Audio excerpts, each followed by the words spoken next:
condos and what you call flats and so on there. But I see no reason why we cannot petition this particular thing. We get the proper relevant forms of ordinance and so on and submit to the land office with the aid of our YB. And I believe we can do it.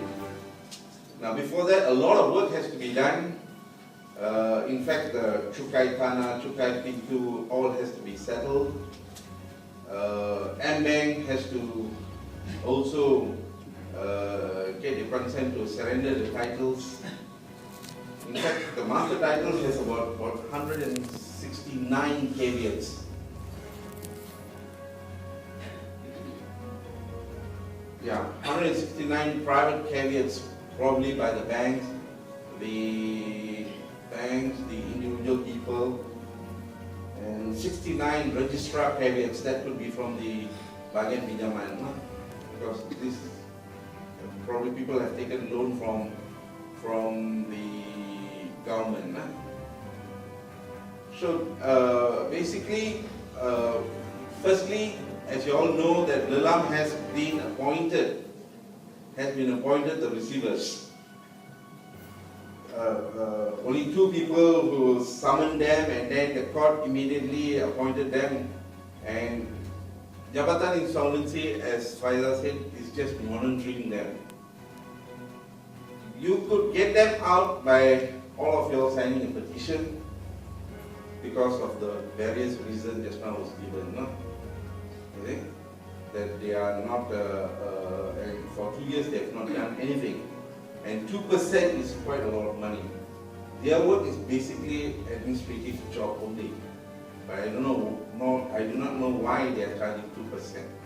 And it is your property. What you have now is a deed of assignment. That is like a grant or a document that you are the owner. Right? You want to sell, you can sell.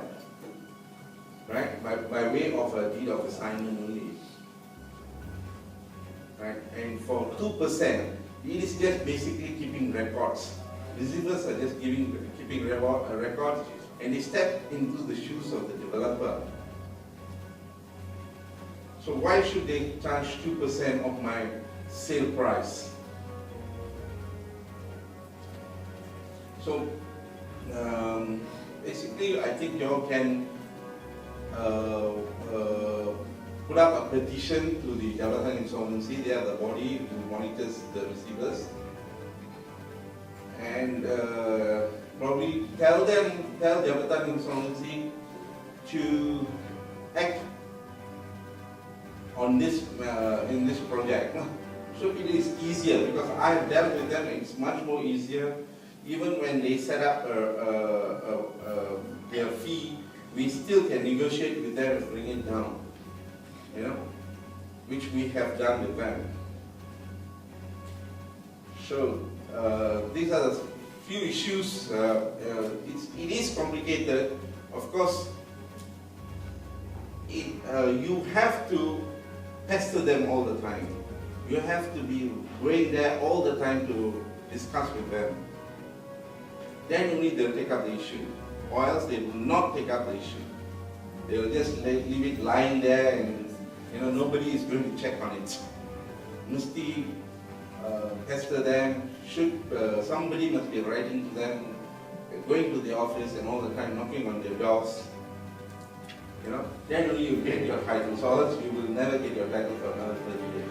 And furthermore, if the land office can issue you individual titles, it will start from that year onwards. That means, in fact, you all are living as setingans only, squatter areas, squatter people. The bank can any time come and loan the property, because they are the secured creditors. They hold the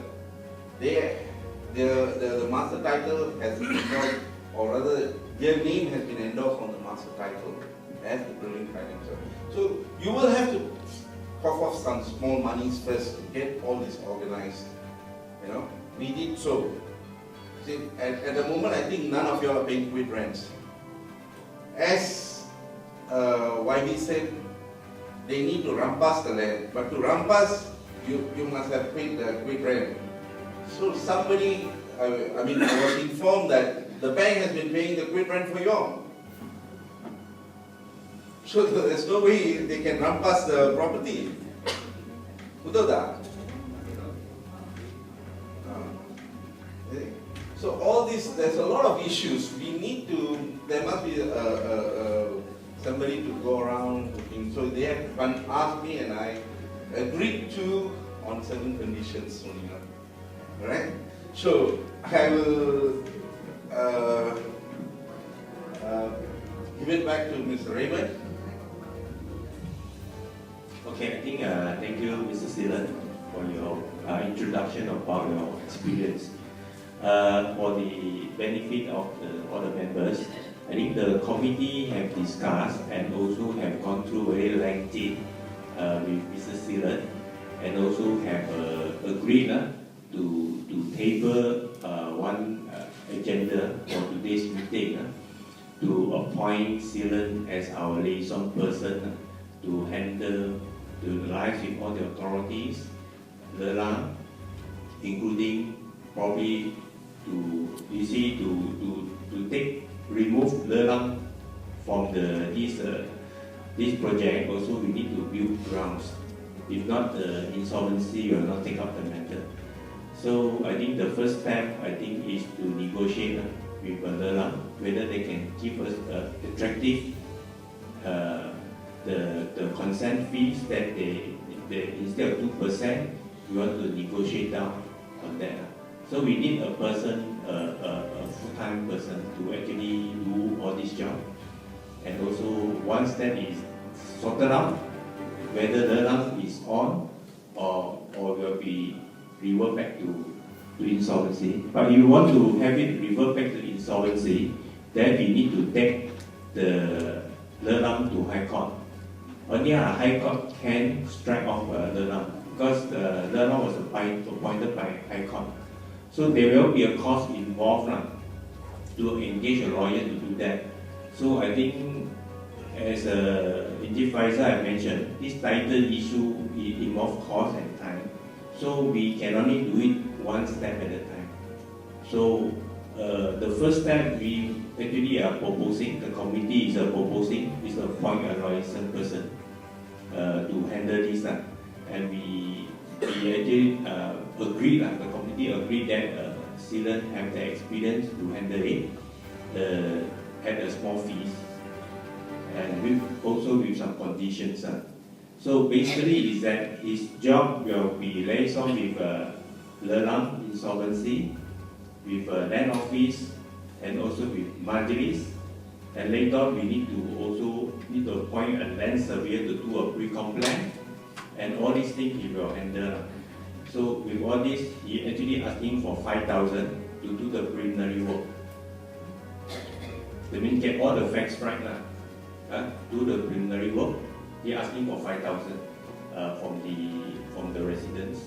And once they give us a report, and then we set up our direction, what we want to do next. Okay, whether you want to work with Lelang or we have to strike him off and then get this insolvency to come in, then probably we need to call another meeting to get the resident endorsement. There will be a cost involved. So we have to do it one step at a time.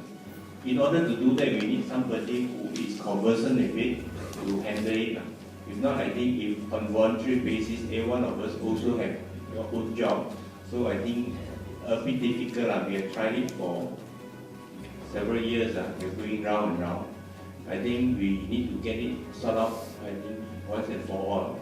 I think if not, I don't think anybody going to help us. We have so many meetings with the state government, as YP is saying that we're knocking at his door so many times, and he also didn't have a solution for us, frankly speaking. Because the red tape, the procedure in the land office, nobody is going to override all the rules just for our benefit. So I think the solution is at our hands. I think we have to do something.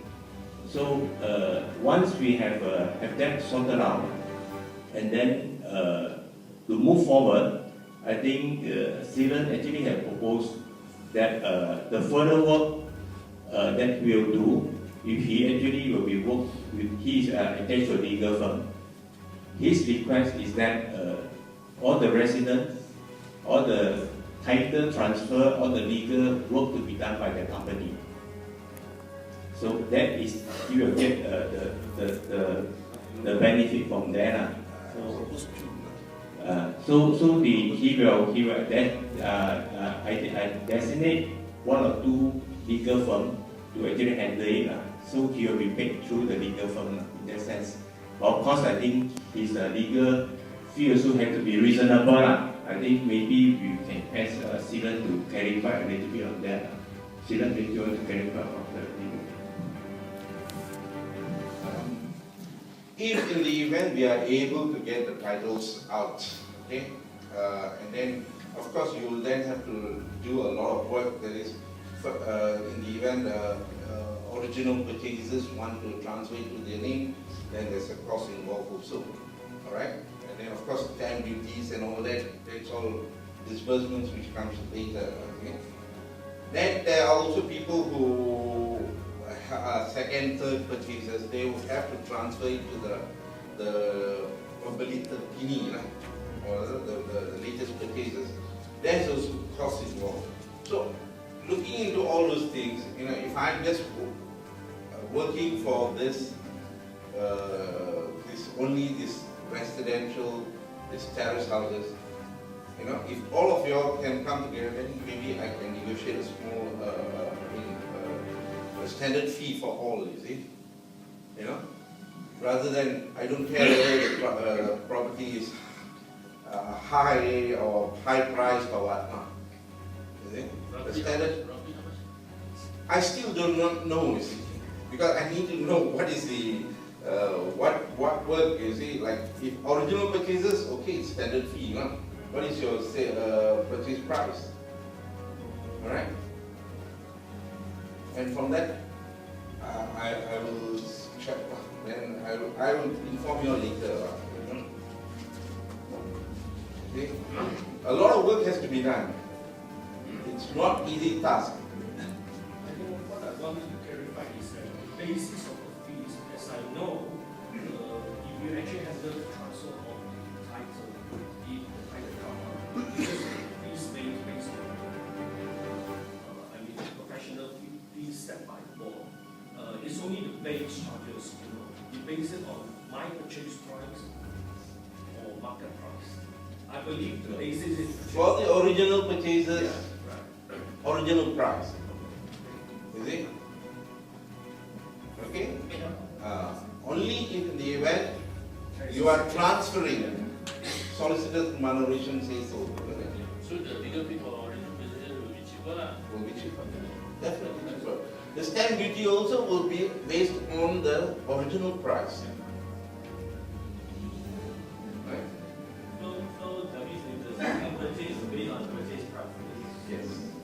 Regardless of how much you buy? Yes, that's right. That's how we go.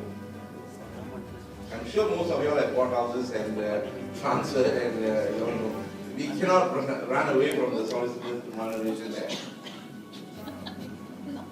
Okay, anything else? Any other more questions? So basically that we thought that we probably